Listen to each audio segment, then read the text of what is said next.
Hi everyone, welcome.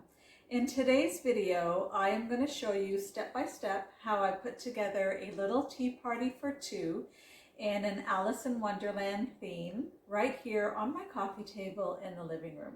So this was an open invitation collaboration that is hosted by Lady Phoenix at Really Good Living, and her co-hosts for this collaboration are Style with Pat, the Grace Life DIY Home Decor, Mari Key's Happy Home Decor, the Rogers House, Buckeye Girl Wreaths and Things, and Diva Decorating.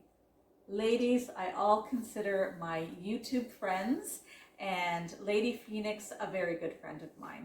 So I love putting together a table for tea.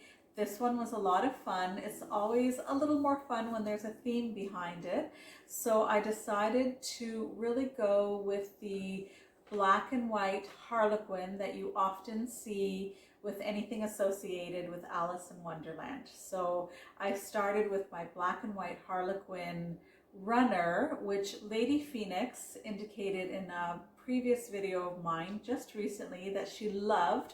So that gave me the idea and the inspiration to use that, and my whole table is based on that runner. So this one is for you, Lady Phoenix. I hope you like it, and I invite all of you to comment below to let me know what you think of my little tablescape. Give me a thumbs up if you like it, and if you haven't already, please subscribe. Thank you so much.